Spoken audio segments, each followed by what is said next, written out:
Hello and welcome to the Drexel interview. I'm your host, Paula Morantz-Cohn, and today my guest is poet and teacher Eleanor Wilner.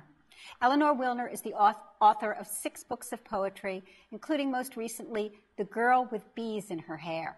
She's the recipient of a MacArthur Foundation award, grants from the NEA and the Pennsylvania Council on the Arts, and many other literary prizes. She's taught at numerous institutions, and she is a lifelong civil rights and peace activist.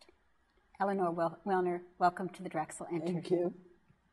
Well, I'm so glad to have you here. I've heard so much about you from so many people I know, including my own sister. Well, thank you very much. And so it's an honor to have you.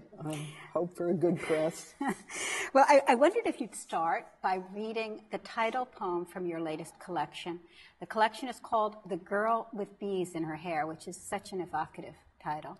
And the poem has that title, and it's a really moving poem. So could you read it for us? Thank you. I'd be glad to. I hope of course, I have the throat from hell here, so I hope this is audible. The girl with bees in her hair came in an envelope with no return address. She was small, wore a wrinkled dress of figured cotton, full from neck to ankles, with a button of bone at the throat, a collar of torn lace. She was standing before a monumental house, on the scale you see in certain English films, urns, curved drives, stone lions, and an entrance far too vast for any home. She was not of that place, for she had a foreign look and tangled black hair, and an icon heavy and strange dangling from an oversized chain around her neck that looked as if some tall adult had taken it from his and hung it there as a charm to keep her safe from a world of infinite harm that soon would take him far from her and leave her standing as she stood now, barefoot, gazing without expression into distance away from the grandeur of that house, its gravel walks and sculpted gardens. She carried a basket full of flames, but whether fire or flowers with crimson petals shading toward a central gold was hard to say, though certainly it burned, and the light within it had nowhere else to go, and so fed on itself, intensified its red and burning glow, the only color in the scene. The rest was done in grays, light and shadow, as they played along her dress across her face and through her midnight hair, lively with bees. At first, they seemed just errant bits of shade until the humming grew too loud to be denied as the bees flew in and out, as if choreographed in a country dance between the fields of sun and the black tangle of her hair. Without warning, a window on one of the upper floors flew open. Wind had caught the casement, a silken length of curtain filled like a billowing sail. The bees began to stream out from her hair, straight to the single opening in the high facade. Inside, a moment later, the sound of screams. The girl, who had through all of this seemed unconcerned and blank, all at once looked up. She shook her head, her mane of hair freed of its burden of bees, and walked away, out of the picture frame, far beyond the confines of the envelope that brought her image here, where the days grow longer now. The air begins to warm.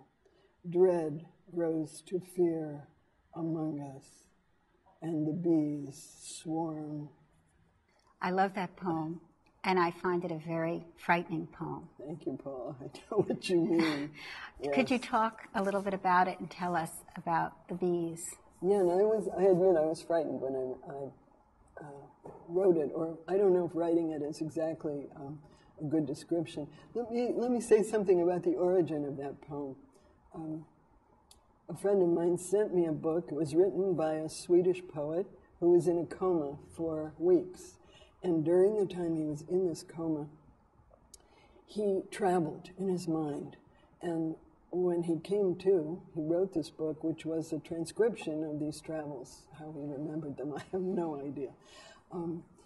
They were many, many sort of flashing scenes and disconnected moments. None of it was coherent in any way. And somewhere in this kind of, somewhere between the word salad and shots out a window, was this image, a girl with bees in her hair. There was nothing before or after. It was completely without context, but it wouldn't leave me alone. And I think very often an irritant that won't go away becomes a prelude to a poem. Eventually, I decided simply to put it at the top of the page as a title and see what happens. And essentially, when you're writing, I think of the page not as a page or the screen, but as a space in which something might happen. And so you don't write with any intention, but only with a kind of rapt attention to what it is that you might see there. And so when attention and expression accompany one another, that is, the attentive and the creative happen simultaneously, what you get is not a previous experience, but an experience that happens for the first time in the poem. What do you mean by that, an experience that happens for the first time in the poem? Well, the poem itself is the experience. So in a sense, you create what you're seeking. You have no idea where the poem is going or what it's going to be about. I'm quite honest to say that all I knew was that there was this image. The image struck you, it resonated for you, but you didn't know why. I had no idea why. And so you discovered what it meant by writing the poem and intending to. Can you say now that you've written the poem and go back, what does it mean? If I go back and talk about the poem, I am not in a very different position from anyone else who reads, with a kind of serious attention to the poem. And different people have brought different things to it. To me, she is a terrorist, I suppose, of sorts, but also a woman, a victim, but also a bringer of terror and vengeance on people. Yes. But the image is both so beautiful and so bizarre and creepy, which I guess is a way of expressing some aspect of the whole I can't help but not think of a suicide bomber here when I think of this character. Am I being too literal-minded? No, but I don't think that I know much more about this poem than you do. Okay. And I think that that is a resonance of the poem. Yeah. Yes, and there's also an innocence in it. And it has a kind of multiple sense of layers. I think the danger with a poem is that we want to ask what it means and move away from the image itself, experience. Instead of looking more and more closely at the image, so that we don't simplify even the words terrorist, which immediately absolutely, I agree, them a formula of response and a sense of this is right, this is wrong, instead of. And yet, if we don't pin down the poem in some way, if we don't use those words, which then make it literal and reduce it, we aren't able then to have the dialogue. In other words, it's doing harm to the poem for me to say something like that. I realize that. But it's also opening it up so someone can disagree and say, no, you're wrong. Exactly. If I don't say it, then we're still in the limbo of just talking about it. It must be talked about, and one of the reasons for bringing out through the imagistic language, which becomes a kind of a way of knowing, because obviously you don't know what it is you're going to see until you see it. And so it becomes a way of knowing something that you don't know beforehand.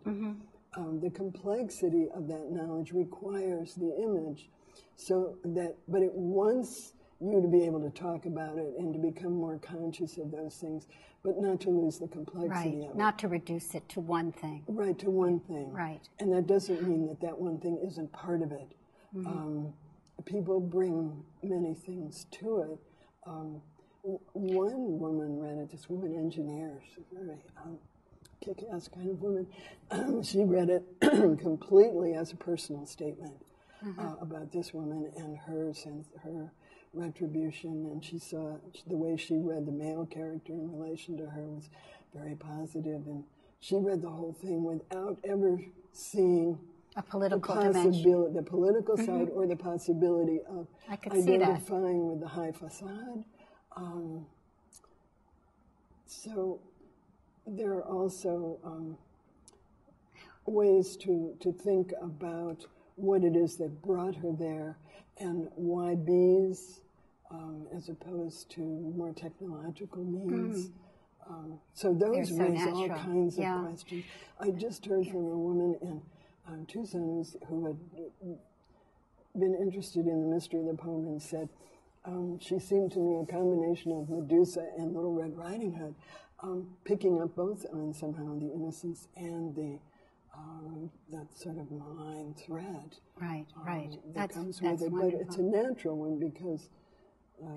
Well, a lot of your poems use women. I mean, this one certainly has this ambiguous female character, but you tend to use women's voices, and often women, biblical women, mythic women. Women, you take stories, for example, from the Bible, and you shift the perspective, you change the lens, so that we see a marginal character, a secondary character, a woman who had been in the background in the original text, and you make that character, you give that character a voice. And I wanted you, I think it's a good follow-up to this poem, for you to read Epitaph, which is from your this is your most recent book, this is your previous book, Reversing the Spell, and a lot of poems in there that I would like you to read, but I think just two, that one, and maybe later on another. But art is long and life is short. Television and television is even shorter. Yes. But Epitaph is from the point of view of the Pharaoh's daughter in the story of Moses being found in the bulrushes, and the princess that finds him is the Pharaoh's daughter, and you write this poem from her point of view, and I wonder if you'd read it. Okay, I would like to say something about it before I read it, if I may, just to set a context for understanding how it came about, which I think adds something to the poem. This one I know more about, I think, than the Girl with Bees. I was trying to write a poem about male rage, and I will return to the subject of rewriting biblical texts from the point of view of those who were silent to begin with. That's a larger subject. In particular, this poem, which is a fairly early one, was trying to write a poem about male rage. Male rage. Male rage. Why men are angry. Yes. To try and understand why men are angry. Exactly. Okay. And I was sitting at the typewriter. This dates me, right, Paul? Anyway, and I had another piece of paper to the side of the typewriter. And as I was writing this poem about male rage, it was a conventional and very ego-driven in the sense that I wanted them just to be the bad guys. And I was writing about a bull and storm and drawing and all the, bull is the right word. But while I was typing this, I was writing something here almost inadvertently. I was paying very little attention to it. It was a kind of peripheral activity. When I got through with the bull poem, and I read, I was like, and I threw it in the wastebasket, writer's best friend. And then I picked up to see what I had written. And this is the poem that was written on the side. And then I can say something about